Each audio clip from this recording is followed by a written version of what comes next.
Judah. It became somewhat of a common practice. It allowed the king to take his son more than even normally under his wing, as we would say, and begin to groom him, begin to help him learn the ways, practically and hopefully spiritually, of being king of God's people, king of Judah.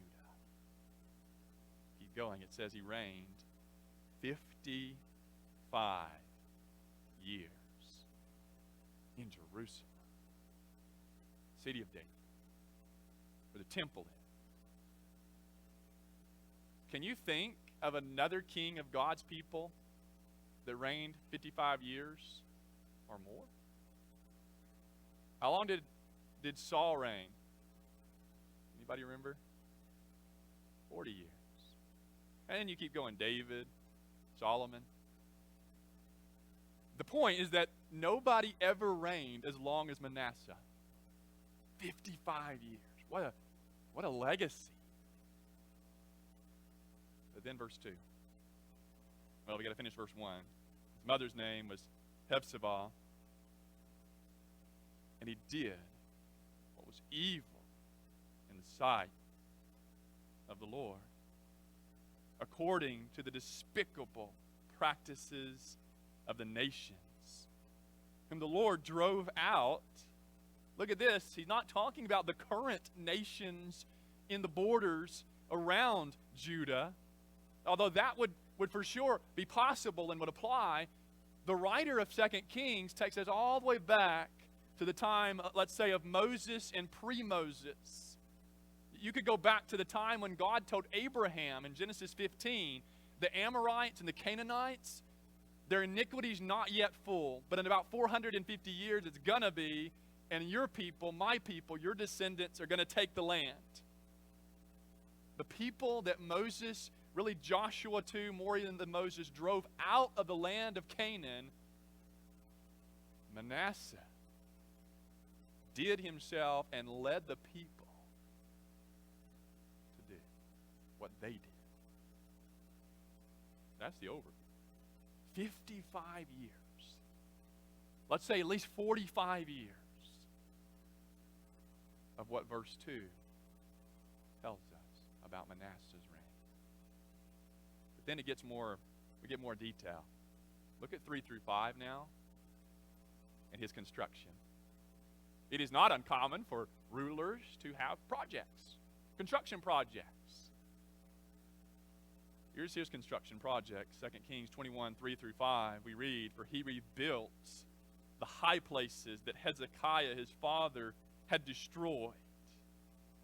What we find is that what Hezekiah had destroyed, he rebuilds. What Hezekiah had built, he removes.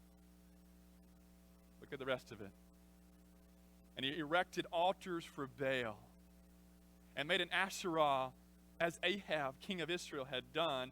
And there is a reason I chose this altar that was actually rebuilt. Later, this altar was one that had been torn down and was used as a part of a wall, but they were able to put it together because of the colors and things and the shapes. There's a reason I have just an altar, a high place altar to a god like Baal.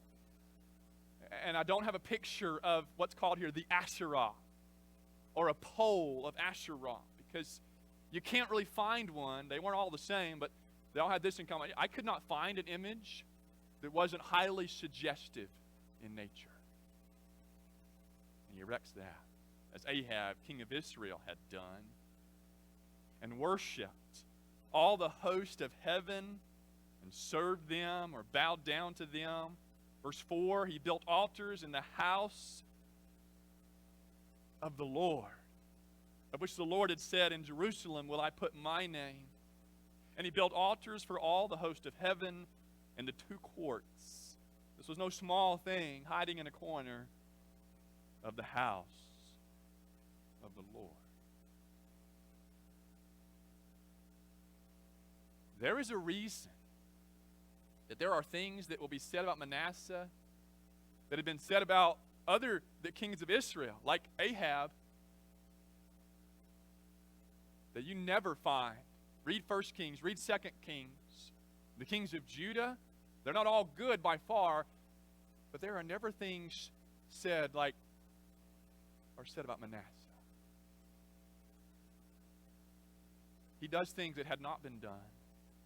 Or he at least partly does things that had not been done for a long time anywhere in Judah.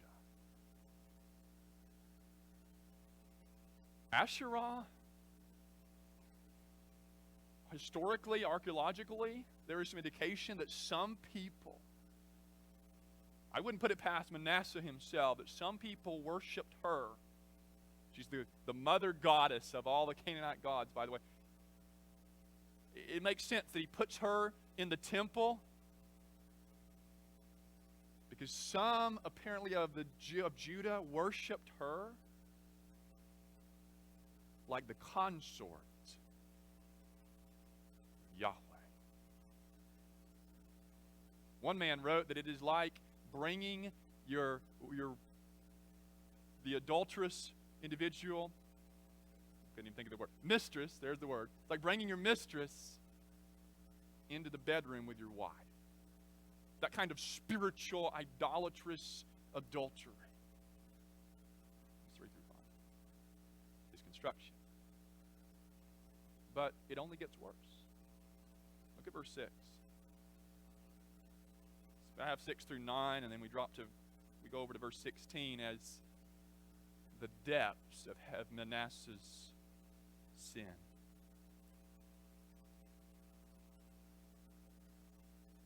He burned his son as an offering. Or your Bible might have that little note somewhere in the bottom or in the cross references that he made his son pass through the fires of Molech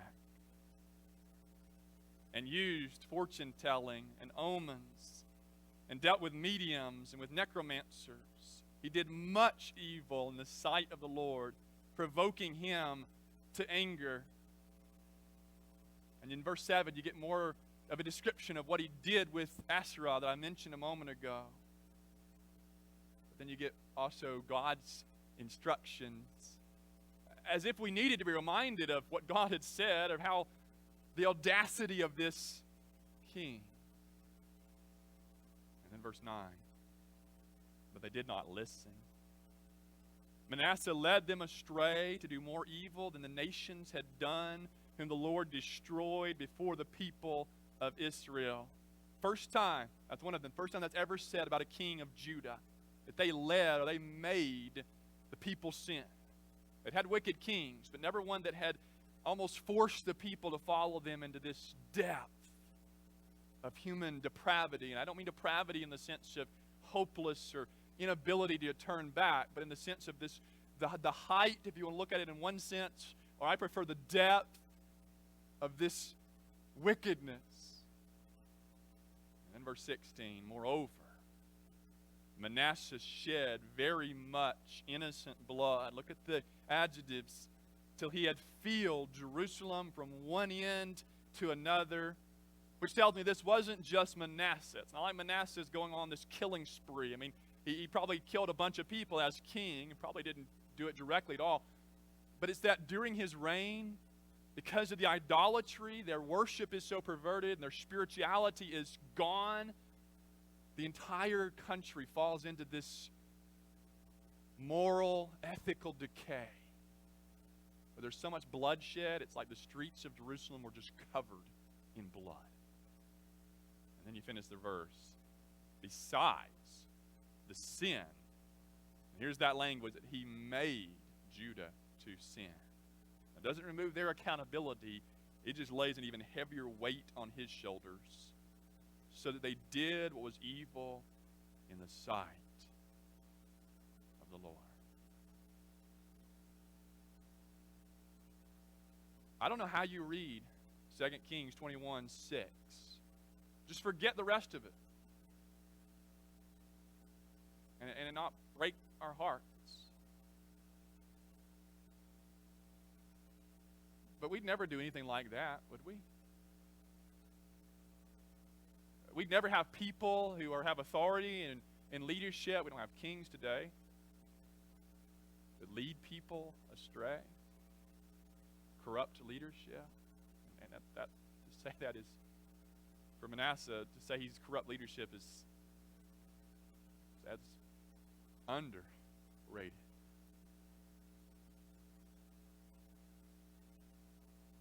And Manasseh and the people of Judah, following his example,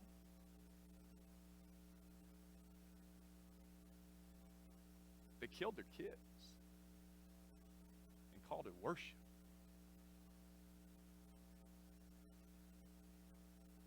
They had that audacity. But then we have the audacity today to do the same. We don't call it worship. We call it a health procedure. I'm not saying that, please understand, I'm not saying there's ever a good reason at all. But it is interesting. If you've ever read any of the statistics of what people say when they fill out the form of why they're getting an abortion, and the percentages are pretty high of those that just say, I'm not ready for a kid yet. Or, I've had children, I don't want any more. I can't afford them, or whatever. Or it's just inconvenient. And you could read 2 Kings 21 and pull it out and say, altar. And write that on an altar. That's what Manasseh did. And sometimes in the 21st century, we tend to view ourselves as so civilized and so advanced. Verse 16, bloodshed right and left. We live in a time when 4 people can have a shootout in broad daylight in the middle of the street. And leadership, I mean, this is civil and religious leadership. Either one can work, but let's say civil leadership in this example just turns their head. How far will we go in departing from God? There's the depths of a king named Manasseh. But before we're too quick to read 2 Kings 21 as a far-off, distant, ancient thing, or as, well, that was what happened then, we might hold the text open and hold a newspaper. Nobody reads those anymore, so hold an article online. Or just hold up a mirror. 2 Kings 21, 1 through 18 is his reign. Here's God's response. The immediate response is in the middle part that we did not read, 2 Kings 21, 10 through 15. I encourage you to look at that closely. God says things are going to happen, and you're going to get news, and it's going to burn your ears. It's like a loud noise, and it causes your ears to ring. I've experienced that, been around some loud sounds.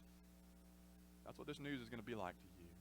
And then he says, I'm going to lay down the plumb line. It's exactly what God had said about Samaria, about the northern kingdom, just 5 chapters or 4 chapters earlier. I'm going to lay down my measuring line, and you're not going to hold up. Unsound building. Then I'm going to take you like a dish. And they didn't save leftovers this time. Some of us still do that. You sweep it off into the garbage can or the disposal.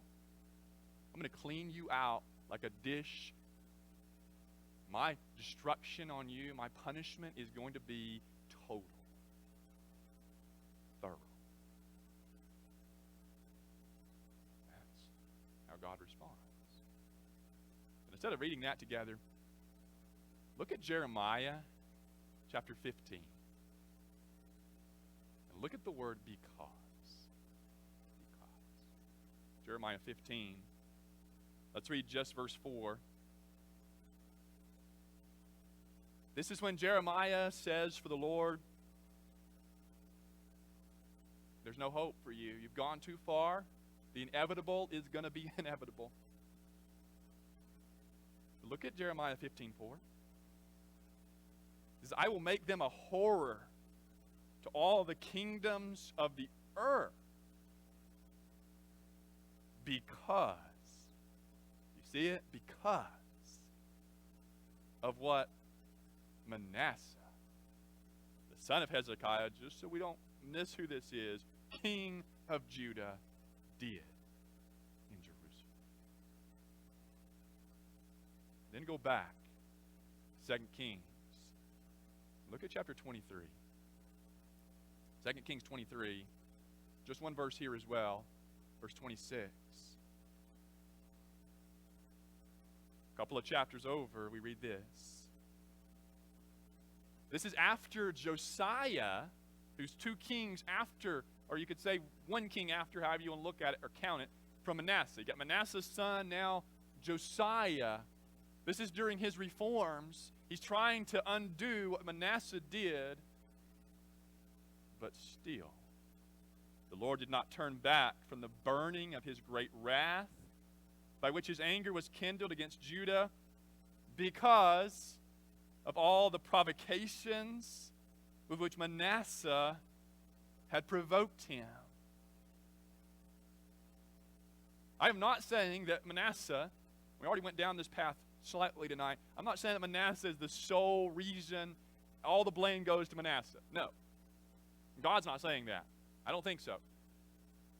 But there is something to it. When God keeps referencing Manasseh as like the name he puts on this destruction. If you're in chapter 23, look at chapter 24.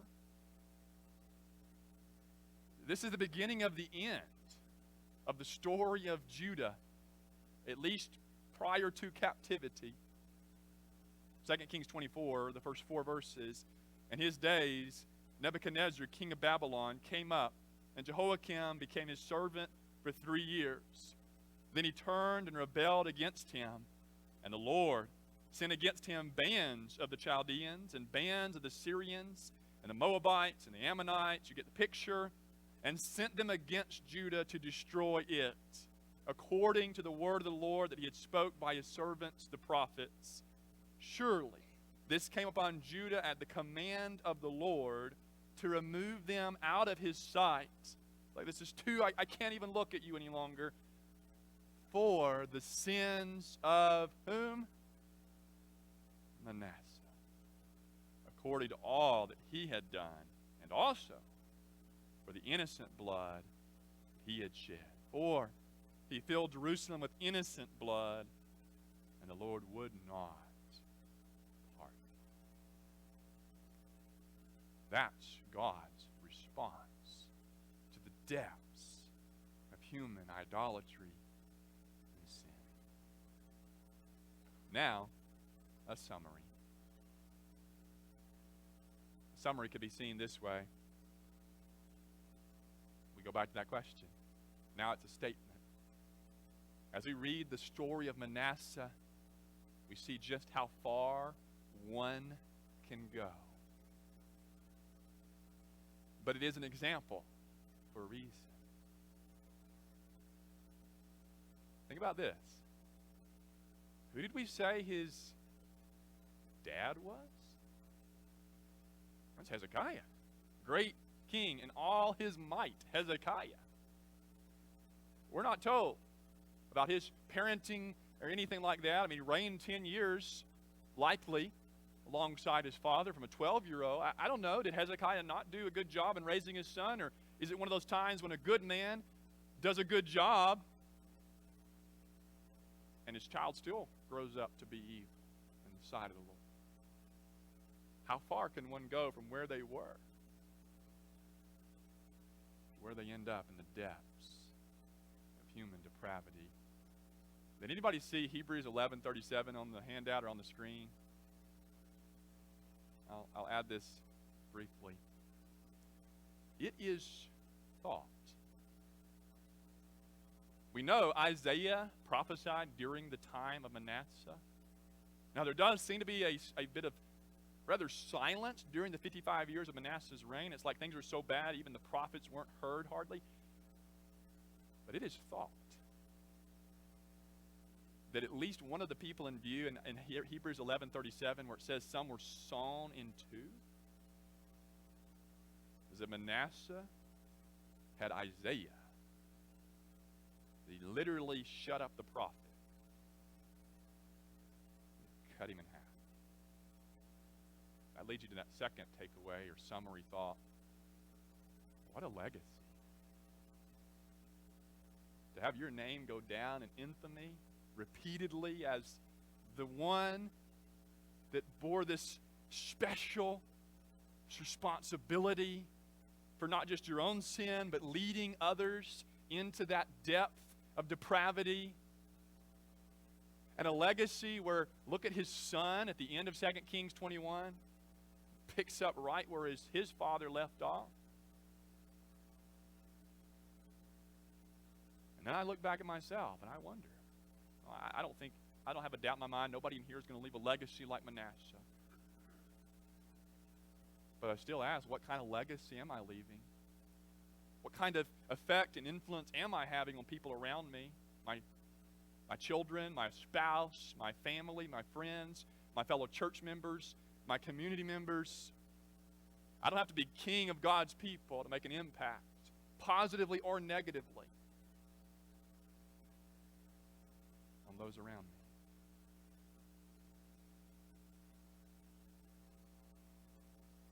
And I think about 2 Kings 21:6.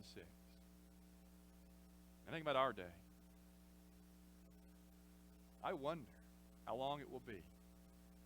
Whether this country is still standing or not, whatever, come what may, I wonder how long it'll be until what we as a nation have done for roughly 50 years. Until this becomes the next in history, legacy, the next Holocaust in two ways. Because we look back on the Holocaust and discussed in history for a while we have. Keep in mind, by numbers and by the nature of the innocent, we've already put Hitler and Stalin and all of them to shame in the worst way. But now the thing is, either the Holocaust didn't happen or it wasn't wrong because it was legal. How long? Until that legacy is real. But wait. There's more. Did you know that the story of Manasseh doesn't end there? We're going to have to stop right here.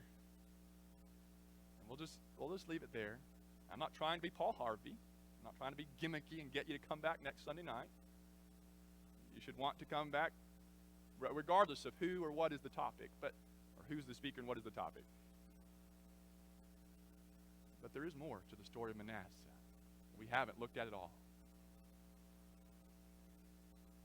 Tonight, and I said something this morning. I mean, now you can really think, what kind of invitation is this for this sermon?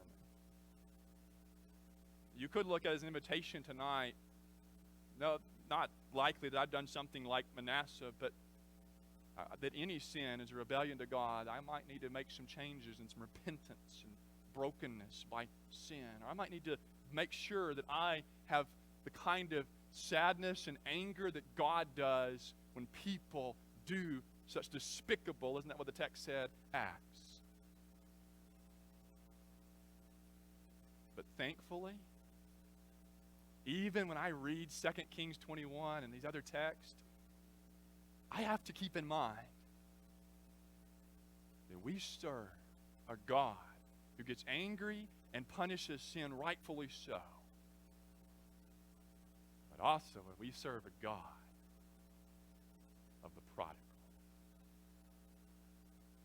A God who has such open arms to the prodigal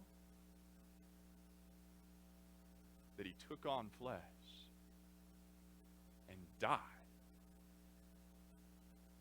to bring us back to him. Can we stand and sing? Let's stand and sing together.